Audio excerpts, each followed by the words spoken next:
नमस्कार, राधे राधे, जय श्री कृष्णा। अंजू के नुस्खों में आपका स्वागत है।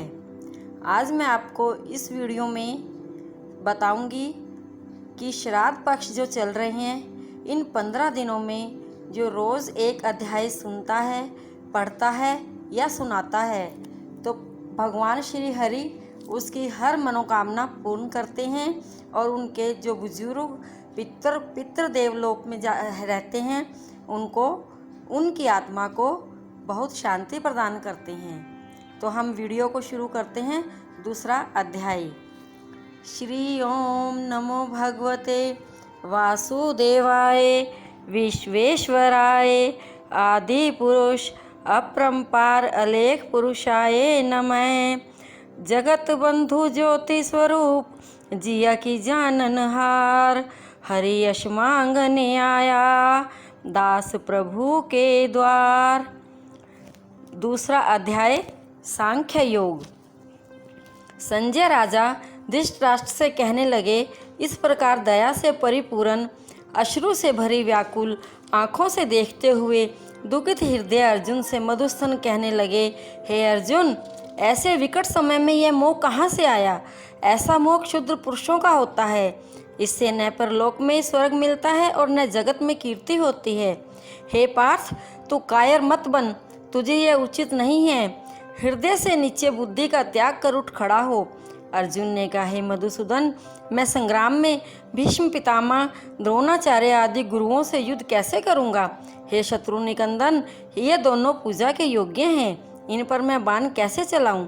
हे कृष्ण, भिक्षा का अन्न खाकर समय बिता ले तो यह भी बहुत उत्तम है, पर गुरुजनों को मारकर रुधिर से लिप्त भोगों का भोगना उत्तम नहीं है। जो हम अधम काम करने को तत्पर हो भी जाएं, तो हमें यह नहीं मालूम कि कौन बली है, वे हमको जीतेंगे या हम उन्हें। जिनको मारकर हम जीना नहीं चाहते हैं, वे धृतराष्ट्र के पुत्र हमारे सामने खड़े हैं। इनको मारकर हमारा जीना भला नहीं। इसमें धर्म की रक्षा का पुण्य है और कुल के क्षय का दोष है। इन दोनों बातों से मेरा मन डामाडोल हो गया है। अब मैं ऐसा मूर्ख हो गया हूँ कि मुझे धर्म और अधर्म का कुछ ज्ञान नहीं। इसलिए मैं आपसे पूछता हूँ कि युद्ध करना या भिक्षा मांगकर गुजारा करना, इन दोनों में कौन सी बात ठीक है? जो उचित हो वह मुझे बताइए। मैं आपका शिष्य हूँ, आपकी शरण में आया हूँ। जिस प्रकार मेरा धर्म बचे और जो निश्चय ही कल्याण करने वाला हो, वही मुझे आप बताइए। हे प्रभु जी, संपूर्ण पृथ्वी का निष्कंटक राज्य पाऊँ और देवलोक जो स्वर्ग है उसका अधिपति बन जाऊँ, तो भी मुझे कोई ऐसा उपाय नहीं सूझता है जिससे इंद्रियों को दुखाने वाला मेरा यह शोक दूर हो जाए। संजय ने कहा, हे धृतराष्ट्र, शत्रुओं को संताप देने वाला अर्जुन श्री कृष्ण से यह कहकर चुप हो गया कि अब मैं युद्ध नहीं करूंगा। कृष्ण जी दोनों से नाव के मध्य में खड़े अर्जुन को शोक युक्त देख कुछ हंसते हुए कहने की इच्छा से विचारने लगे कि अर्जुन को शरीर और आत्मा के अविवेक से शोक उत्पन्न हुआ, सो जब तक इसको ज्ञान नहीं होगा तब तक शोक नहीं मिटेगा। यह सोचकर श्री कृष्ण जी कहने लगे, हे अर्जुन, जो विवेकी पुरुष है वे किसी की चिंता नहीं करते, पर तुम सोचते विचारते हो और पंडितों के समान बातें बनाते हो। यह तुम्हारा अहम ठीक नहीं है। विद्वान लोग जीते और मरे हुए का सोच नहीं करते हैं, क्योंकि जीना मरना दोनों ही मिथ्या है। हे अर्जुन, क्या ये सब पहले नहीं थे और क्या आगे नहीं होंगे? यह बात नहीं है। इसके पहले मैं भी था और तुम भी थे, और यह सब राजा भी थे, और आगे भी हम, तुम और सब ये राजा होंगे। हे अर्जुन, जैसे शरीर की बाल्यावस्था और युवा अवस्था और वृद्धावस्था तीनों अवस्थाएं होती हैं, उसी प्रकार जीव भी इसी शरीर को छोड़कर दूसरी दे पाता है। इसमें विवेकी पुरुषों को मोह करना उचित नहीं है। हे कुंती नंदन, शब्द, स्पर्श, रूप, रस, गंध जो इंद्रियों के विषय है, ये सर्दी, गर्मी और सुख दुख देने के वाले हैं। जिनको इंद्रियों के सुख और दुख अपने निश्चलता से चलायमान ना कर सके, उन्हीं पुरुषों ने अमृत पान किया है। इससे हे अर्जुन, इनको सहना उचित है। हे अर्जुन, जिनको ये इंद्रियों के विषय नहीं सताते हैं और जो सुख दुख को समान जानते हैं, वे मोक्ष के अधिकारी होते हैं। हे अर्जुन, सुख दुख आदि नाशवान पदार्थ सभी अनित्य है, और जो सत्य और आत्मा है उसको तू अविनाशी जान। तत्वदर्शियों ने भाव और अभाव इन दोनों को तत्व देखा है। जो सब में व्यापक है वह अविनाशी है, ये अविनाशी का नाश कोई भी नहीं कर सकता। हे भारत, यह शरीर विनाशी है, इसमें जो जीव रहता है वह अविनाशी और परिणाम रहित है, फिर इस अनित्य शरीर के लिए अपना धर्म क्यों छोड़ता है। इससे हे अर्जुन, युद्ध करके यदि कोई कहे कि अमुक को मैंने मारा है, सो वे दोनों कुछ नहीं समझते, न कोई मरा है और ना किसी ने किसी को मारा है। आत्मा अमर है, इस आत्मा को न कोई मार सकता है न यह मरती है। तुम जो भीष्म पितामह के मरने की सोचते हो वह व्यर्थ है, क्योंकि आत्मा तो किसी तरह मरती ही नहीं है, केवल शरीर का नाश होता है। इससे खड़े होकर युद्ध करो। हे अर्जुन, यह आत्मा ना कभी जन्म लेती है, ना मरती है, ना कभी पहले हुआ था और न आगे होगा। यह आत्मा जन्म रहित है, नित्य है, सदा एक रस है और सनातन पुरातन है।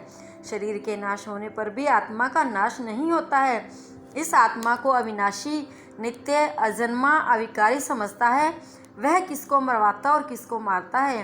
हे अर्जुन, जैसे मनुष्य पुराने वस्त्रों को त्याग कर नए वस्त्रों को धारण कर लेता है, तात्पर्य यह है कि जिस प्रकार पुराने वस्त्रों को त्यागने में हमें कष्ट नहीं होता, वैसे ही शरीर के त्यागने में भी कोई कष्ट नहीं होना चाहिए। हे अर्जुन, इस आत्मा को शस्त्र भेद नहीं सकता, आग जला नहीं सकती, जल इसे भिगो नहीं सकता और पवन इसे सुखा नहीं सकता, शास्त्र इसे काट नहीं सकता, क्योंकि यह नित्य, सर्वव्यापक, स्थिर, अचल और शाश्वत है। हे अर्जुन, यह आत्मा इंद्रियों से परे है, मन से विचार के योग्य नहीं है। ऐसे विकार रहित आत्मा को जानकर इसके लिए सोचना नहीं चाहिए। हे अर्जुन, जिसने जन्म लिया है वह अवश्य मरेगा और जो मरा है वह अवश्य जन्म लेगा। इस उपाय रहित बातों के लिए तुम्हारा सोचना व्यर्थ है और तू किसी भूत प्राणी की चिंता मत कर।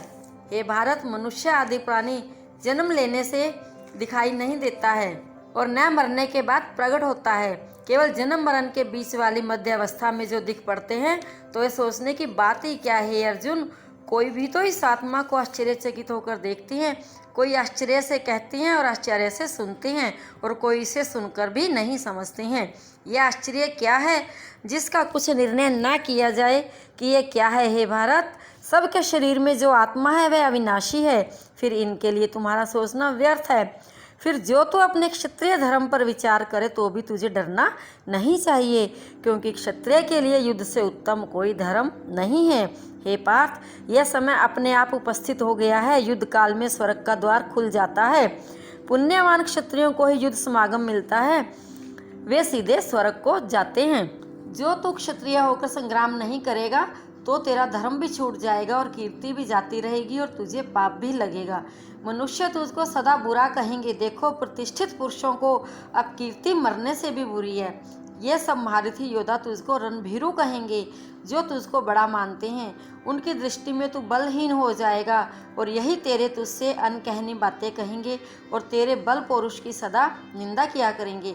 अब बताओ, इससे बड़ा दुख कौन सा है। हे कुंती पुत्र, तो इस संग्राम में मारा जाएगा तो सीधे स्वर्ग को जाएगा, और जो जीतेगा तो पृथ्वी का राज्य भोगेगा। तेरी दोनों तरह से जीत है, इससे दृढ़ विचार कर तो युद्ध को खड़ा हो जा। सुख दुख हानि लाभ एक समान जानकर खड़ा हो जा। अर्जुन, जो कुछ मैंने तुझसे कहा है वह सांख्य शास्त्र के अनुसार आत्मा और शरीर का तत्व समझाया है। अब बुद्धि योग को कहता हूँ, सुन। इस बुद्धि योग के सुनने से सुख दुख आदि को कर्म बंधन है उससे छूट जाओगे। हे अर्जुन, इस कर्म योग में प्रारंभ का नाश नहीं होता है, न इसमें कोई फल मिलता है और न इसमें कोई पाप होता है। इस धर्म का लेश मात्र भी जन्म पालन करना, जन्म मरण आदि रूपी बड़े भयों से रक्षा करता है। हे कुरुनंदन, व्यवसायी यात्मिका बुद्धि एक ही है, अर्थात जिनकी बुद्धि निश्चल हो गई है वे मोक्ष के साधन रूप इस कर्म योग में लग जाते हैं। जिनका मन विचलित है उनकी बुद्धि अनेक है। हे पार्थ, यद्यपि विवेक पुरुष इंद्रियों को जीतने का प्रयत्न करता है तो भी इंद्रियां बलवान हैं, मन को ठोर से चला देती हैं। इससे हे अर्जुन, स्वर्ग आदि प्राप्ति की कामना है जिनको ऐसे सकाम पुरुष भोग और सुख की प्राप्ति के लिए अनेक प्रकार के यज्ञ आदि कर्मों को करते हैं, क्योंकि यह क्रिया जन्म और कर्म फल को देने वाली है। हे अर्जुन, भोग और ऐश्वर्य में जिनके मन फंस गए हैं और उनमें कर्म फलों को बताने वाली वाणी से जिनके चित्त हरे हो गए हैं, उनका मन निश्चयात्मक बुद्धि में स्थित नहीं होता है और वे स्तव रज तम उन तीनों गुणों के विषय हैं। हे अर्जुन, तुम इन तीनों गुणों को छोड़कर सुख दुख लाभ हानि को त्याग निर्द्वंद्व हो जाओ और नित्य ही सब में स्थिर हो। अप्राप्य वस्तु की प्राप्ति और प्राप्त की रक्षा में मन लगाओ। केवल आत्म स्वरूप में सावधान हो जाओ। हे अर्जुन, जैसे तालाब सरोवर आदि पानी से भरे हुए हैं, मनुष्य अपने प्रयोजन और उसमें जल ले लेता है, ऐसे ही ब्रह्मा वेता संपूर्ण वेदों में से अपने प्रयोजन भर ज्ञान ले लेता है। कर्म में तेरा अधिकार है, फल में कभी भी नहीं। जो तू कर्म करे उसका हेतु अथवा उसके फल का भोगने वाला भी मत हो। हे धनंजय, सब संग को त्याग कर योग में स्थित हो। कर्म कर हार जीत समान भाव से देख, दोनों की लीलाएं समानता ही योग है। हे अर्जुन, बुद्धि योग से कर्म नीच है, इसलिए बुद्धि का आश्रय लेकर कर्म करो। जो विवेकी पुरुष है सो किसी कर्म का फल नहीं चाहते, जो चाहते हैं सो नीच मति के हैं। जो बुद्धि योग से कर्म करता है वह इसी संसार में संचित पाप पुण्यों को त्याग देता है। इससे तुम बुद्धि योग में परव्रत हो। इस प्रकार का योगी कर्मों में कुशल कारक है। जो पंडित जन बुद्धि योग युक्त हैं वे कर्म फल को त्याग कर जन्म आदि बंधन से छूटकर निश्चय परम पद को प्राप्त होते हैं। जब तेरी बुद्धि इस मोह रूपी सुख दुख से पार होकर अत्यंत शुद्ध हो जाएगी, तब तू विरक्त हो जाएगा। अनेक विषयों के सुनने से जो तेरी बुद्धि स्थिर हो गई है, अब तेरे मन में वचनों में स्थिर हो जाएगी जब तू योग पाएगा। यह सुनकर अर्जुन ने पूछा, हे सर्वांत यारमिन केशव, समाधि में स्थिर पुरुष जिसकी बुद्धि स्थिर हो गई है उसके लक्षण कृपा करके कहो। वह किस तरह बोलता है, कैसे बैठता है, कैसे चलता है और कैसे फिरता है। श्री भगवान बोले, हे अर्जुन, जिसकी कामना किसी बात पर नहीं उठी, अपनी आत्मा को पाकर संतुष्ट है, उसकी निश्चल बुद्धि जान। जिसका मन दुख पड़ने से नहीं घबराता, जिसे सुख में प्रसन्नता नहीं होती, रोग भय व क्रोध जिसके पास नहीं आते, वही निश्चल बुद्धि है। हे अर्जुन, जिसका किसी पदार्थ से स्नेह नहीं और जो किसी शुभ वस्तु से हर्षित नहीं होता और अशुभ प्राप्ति में शोक नहीं करता, न किसी से राग द्वेष करता, उसकी बुद्धि निश्चल होती है। जैसे कछुआ अपने सब अंगों को सिकोड़ लेता है, वह मनुष्य उसी तरह अपनी इंद्रियों को उनके विषयों से समेट लेता है, उसकी बुद्धि निश्चल होती है। निराहार रहने से विषय शक्ति दूर हो जाती है पर इच्छा बनी रहती है। निश्चल बुद्धि पुरुष की परमात्मा के दर्शन से विषय वासना से दूर हो जाती है। हे कुंती, ये इंद्रियां बड़ी प्रबल और लोभ कारक है। यत्न करते करते ज्ञानी पुरुष के मन को भी हठपूर्वक हर लेती हैं। जो योगी इन सब इंद्रियों का दमन कर आत्मा में निष्ठा कर लेता है, जिसके वश में इंद्रियां हो जाती है, वे ही निश्चल बुद्धि है। इंद्रियों को वशीभूत के बिना मन में विषयों का चिंतन बना रहता है। चिंतन करने से मन में आसक्ति उत्पन्न हो जाती है तथा आसक्ति से कामना और कामना से क्रोध और क्रोध से मोह, मोह से बुद्धि भ्रम में पड़ जाती है। उससे बुद्धि का नाश हो जाता है और बुद्धि नष्ट होने पर प्राणी का स्वयं नाश हो जाता है। वह पुरुष जिसने अपना मन वश में कर लिया है, वह राग द्वेष से रहित होकर इंद्रियों के विषयों का सेवन करता हुआ शांति को प्राप्त होता है। हे अर्जुन, शांति के प्राप्त होने पर पुरुष के सब दुख मिट जाते हैं और उस शांत मन वाले पुरुष की बुद्धि शीघ्र स्थिर हो जाती है। जिस पुरुष ने अपनी इंद्रियों को वश में नहीं किया, उसकी बुद्धि स्थिर नहीं होती और आत्मा का ध्यान का अधिकारी नहीं हो सकता। फिर ध्यान रहित को शांति नहीं और बिना शांति के परमानंद सुख नहीं मिलता है। मन विषयों को भोगने वाला इंद्रियों के पीछे लगा फिरता है और फिर वह बुद्धि को खींचकर ऐसे ले जाता है जैसे जल में वायु नाव को घुमाती है। माँ भाव, इसीलिए जिसने इंद्रियों को उनके विषयों से हटाकर वश में कर लिया और उसकी बुद्धि स्थिर है, जिसमें संपूर्ण प्राणी सोते हैं, वह आत्म निष्ठावान पुरुषों का दिन है। जिसमें सब प्राणी जागते हैं, वह उन पुरुषों की रात्रि है। क्योंकि विषयासक्त पुरुषों को आत्म तत्व का ज्ञान नहीं है, इस विषय में उन्हें कुछ नहीं सूझता, इससे उनके लिए यह रात्रि रूप है और संयमी पुरुषों को यह आत्म तत्व दिन के समान है। इस तरह सांसारिक विषयों का सुख प्राणी के लिए दिन है और योगियों को रात्रि के समान है, क्योंकि यह विषय भोगों को कुछ नहीं जानते। हे अर्जुन, जैसे समुद्र में पूर्ण रीति से जल भरा हुआ है और उसमें बहुत सी नदी और नालों का जल चारों ओर से आकर गिरता है, परंतु तो भी वह अचल और प्रतिष्ठित रहता है, अपनी मर्यादा का उल्लंघन नहीं करता है। इसी तरह विवेकी पुरुष भी सब कामनाएं लीन होती हैं और उनको शांति बनी रहती है, परंतु कामना की इच्छा करने वाले को शांति नहीं मिलती है। जो पुरुष समस्त कामनाओं को छोड़कर निस्वार्थ होकर विचरता है और ममता तथा अहंकार को छोड़ देता है, वही शांति को पाता है। हे अर्जुन, यह मैंने तुमसे ब्रह्म ज्ञान की निष्ठा कही है। इस ब्रह्म ज्ञान की निष्ठा को पाकर फिर सांसारिक माया के मोह से नहीं मोहा जाता, और अंत समय में जो क्षण भर भी इस ब्रह्म ज्ञान निष्ठा में स्थित हो जाता है, वह मोक्ष पद को प्राप्त होता है।